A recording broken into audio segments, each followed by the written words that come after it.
Dave Weinberg from the Press of Atlantic City. He's going to join us here, Eagles and Falcons. You know, we talked a lot of Eagles and Falcons today. We'll get Dave's take of 25 years covering this team. They haven't played a playoff game since 2013, Dave Weinberg. But the quarterback's the same, so we should feel pretty good, right? Yeah, I think so. I think they got a pretty good shot of ending that slump finally. Same quarterback 4 years later. It's interesting how it's all come full circle for him. But we've been talking throughout the day, kind of kicking around. You know, I don't feel the same buzz and excitement in a playoff week that you normally do, right? Do you feel that? Like, you guys do chats, you got, emailers and stuff. Do you feel that there's the same excitement during a playoff week than there has been in years past? No, probably not. I mean, people are excited, but I don't feel it's at a fever pitch like it used to be in the past. And I guess the reason for that is people's expectations are kind of lower than maybe they should be because of no Carson Wentz and the way they played the last couple of weeks. I think people are kind of taking more of a wait and see approach this year. Yeah, I mean, I feel the same way. That not that people think like, oh, we're gonna lose. It's just like, oh, because the expectations were so much more. And you get deflated by that. And I think a lot of that is like, you see a season like the Rams had, and then Jared Goff, no playoff experience, and they go out one and done. And now you're playing against this experienced Falcons team, and it's like, oh, man. But is this the matchup that you were looking for, Dave? Yeah, if you were going to honestly, I think I'd probably rather be playing Carolina. But if you're going to, pick one team, I guess the Falcons are probably been one of the two that you wanted. The fact that they had to go all the way across the West Coast, play the Rams, now back to Atlanta and then back here. Not the same team that they were a year ago. So I guess as long as it wasn't the Saints, then I think they're okay. Give us a little bit. Today was the the first day that you're really at practice, and they're getting ready now. Now they practiced last week. They had gone to Doug and said, we want to hit, we want to get aggressive. What's this week like now as they get ready? Is this kind of like a normal week, like they were getting ready for a Sunday 1 o'clock game? Yeah, that's what they're trying to keep the same status quo. Although they were in pads yesterday for a brief time, wasn't quite as aggressive as I don't think as far as last week was concerned. I mean, you're not allowed to watch the whole thing, so can't really get a gauge, but. They're trying to just keep everything normal. They're trying to do their best to impress upon the younger players that this really isn't. You don't really have to do anything out of the ordinary. You don't have to try and go above and beyond that. If you just do your job, you just focus on what you've been focusing on for the whole season, then we're going to be okay. Dave, when you look at this team and all the things that are going around of there being an underdog and all things of that nature, how is this team handling that? You got Lane Johnson coming out and saying some things, and some of the guys, I seen something, a tweet where they have like all around the NovaCare that, they're the underdogs to the Falcons. How are they handling that? Yeah, it's kind of strange. It's almost like it's divided. Like the veterans, like the Malcolm Jenkins and those guys, they're not really buying much into it. But I guess some of the younger players are kind of using it as motivation. Why you would need motivation at this point is a little puzzling to me. But, anything that, whatever helps, I guess, you can go for it. I mean, if you think that you're being disrespected, which some guys seem to think that's the case, then, if that helps you, put a little fuel in your gas tank, then go for it. Big picture, Dave. I mean, me and Mike were talking about this earlier. Like, this is the first time since 2004 where you have 2 home games to win to get to a Super Bowl. I mean, this fan base doesn't seem to really grasp that. It's kind of like a gloom and doom feeling as we get around the fan base. Are you getting that same feeling? Yeah, kind of. They're not. It's different circumstances, I think. Back in 2004, I mean, they were such a juggernaut. They rolled over everybody. Pretty much on the way, and even without T.O., they won their 2 playoff games rather easily. And even like 2003 and 2002, when they were also home field, they also had the number 1 seed. There was kind of it didn't work out in their favor ultimately, but there was more of a buzz, I think, now because they quite frankly, I think they might have been a better team back then. They weren't beset with a slew of injuries like they are this year. Their franchise quarterback didn't go down, so. I think, like I said, I think like the lack of buzz might be because people aren't really expecting them to do. I mean, I think they're going to win this game, but beyond that, I think anything on top of that is kind of icing on the cake now. You know, we talked earlier about on Monday, if they win and it's not Nick Foles, who was the guy that we're talking about Monday? Who are the like 2 or 3 guys that you think have to stand out for them to win this type of game if you're not leaning on the quarterback? Boy, this is a tough one. Jay Ajayi and LeGarrette Blount for one. I think they definitely have to learn. They have to run the ball with some success to take some pressure off of Nick. I would think Zach Ertz might have to step up here and be the go-to guy that he's kind of been most of the year. I'm still not sure that Foles and Alshon Jeffrey have the rapport that they really need to make things work downfield. Although it'd be nice if they could complete some deep passes. I know Foles wants to at least try. Beyond the running game, though, I think maybe it's just like the defense as a whole really has to come through here. Atlanta has some dangerous weapons, Julio Jones and Bobby Freeman and the other running back Coleman and Matt Ryan. Although Matt hasn't played very well in Philly traditionally, so maybe that's a point in the Eagles' favor. But it's kind of tough to just center on 1, 2, 3 guys. I really do think it's going to have to take a whole team effort for them to get through to the next round. Yeah, you mentioned Matt Ryan last year. He was like 18 of 31, did not have a good game. Now Jones had a big game. I think 10 catches for like 130 yards. But they took the run game out here. So really, the difference in this game to me turns into the Eagles where they put their money on defense. That defensive front needs to really be the difference maker in this game for me. Yeah, I think so. If they can, get to Matt a little bit, not necessarily, sacks, but just generate pressure. He's not the most mobile guy. I mean, he's more mobile than people give him credit for, but he's not going to break out of the pocket and run for 30 yards or anything. So if you can get some pressure on him, hit him around a little bit, get him, I don't want to say rattled, but just make him make decisions earlier than he wants to, then I think you're really going to have you're going to have some success there because if you can take that Falcons offense is at its best when it's really in a rhythm and really flowing and everything's going well, passing and running backs out of the backfield too for receivers. If you can just take them out of their comfort zone, then I think you're going to have success. One thing's for sure, the Eagles ran the ball for 200 yards against them last year. Jay Ajayi ran for 130 against them, earlier this year with the Dolphins. Gurley was running all over them. So it sounded like Doug understood the other day when he spoke to you guys that running the ball is a pretty good recipe for winning this game. Yeah, and it's usually the case when you get to this stage, especially like in the Northeast. That's not going to be that cold on Saturday, but if you can, run the ball a little bit, wear them down. Like I said, they've had to play last week, so they're not as well rested as the Eagles.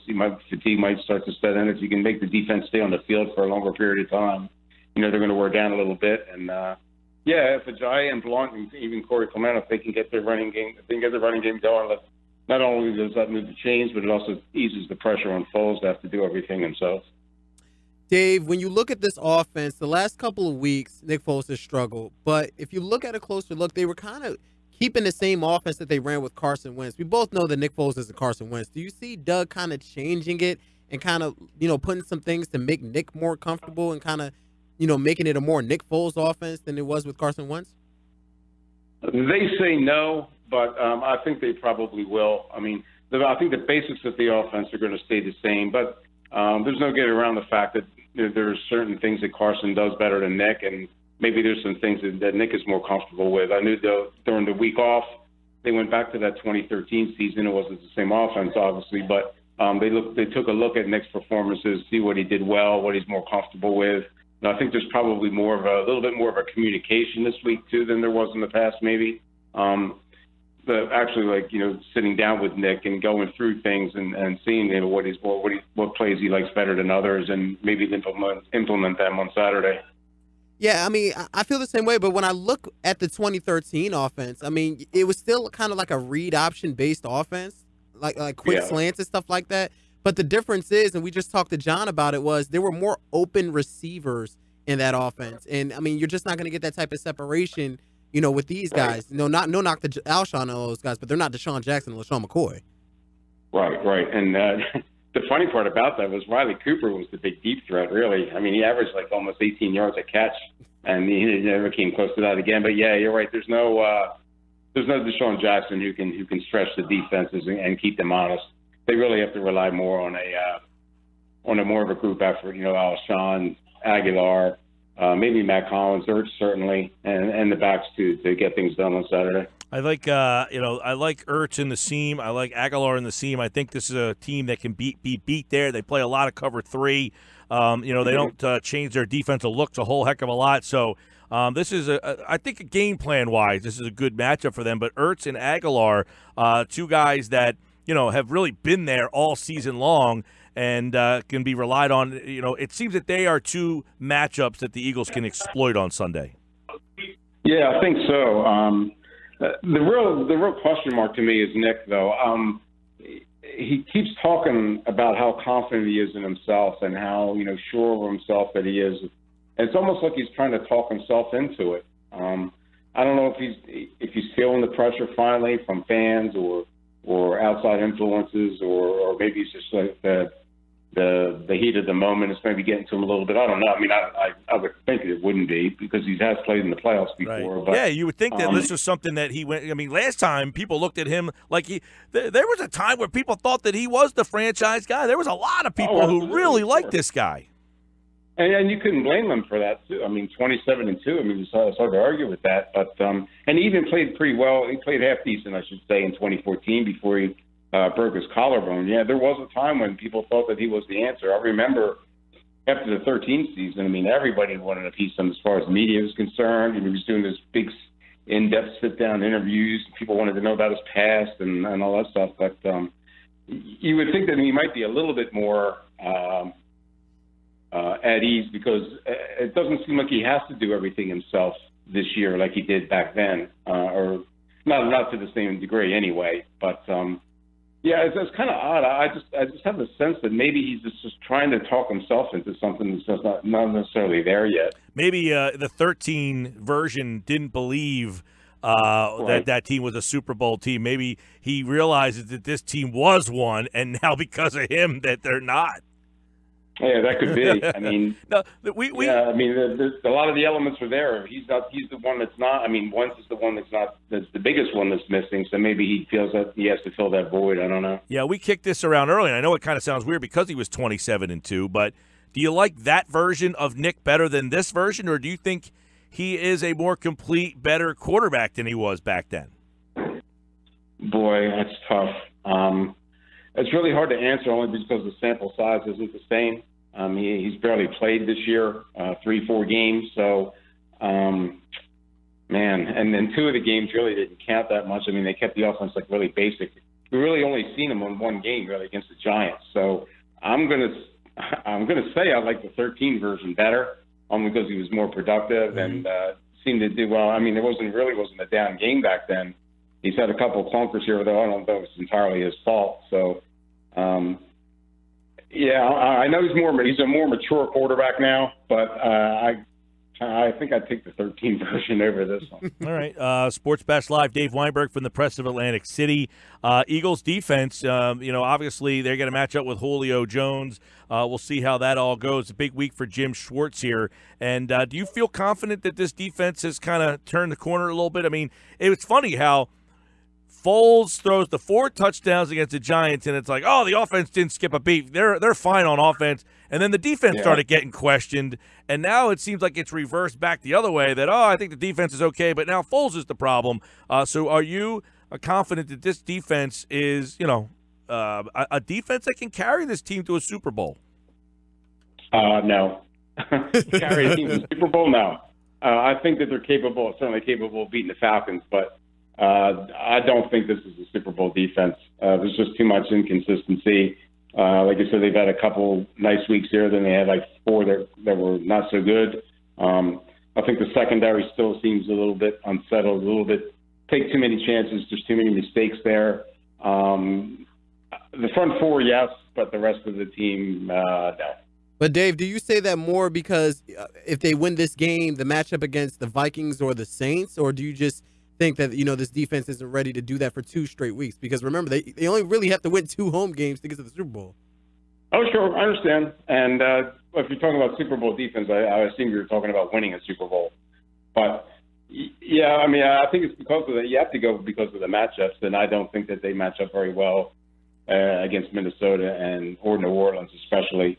So yeah, I'm going to say. I mean, like I said, they're good enough to beat the Falcons. To go beyond that, though, I have my doubts. All right, Dave Weinberg, as he writes, Eagles are feeling disrespected over their underdog role for this playoff game against Atlanta. And I guess that kind of is a shot. That's basically saying that you're a quarterback-driven team. You're not a 53-man roster-driven team, that your quarterback means more than the rest of you guys. So I could see the disrespect there because you're playing at home. I can understand if you were a division winner that had to go on the road, but you're a division champion that's the 1 seed, and yet people still look, people texted in earlier, Dave, and said they were listening to radio down in Atlanta today and said they don't fear this team. They don't fear the Eagles at all.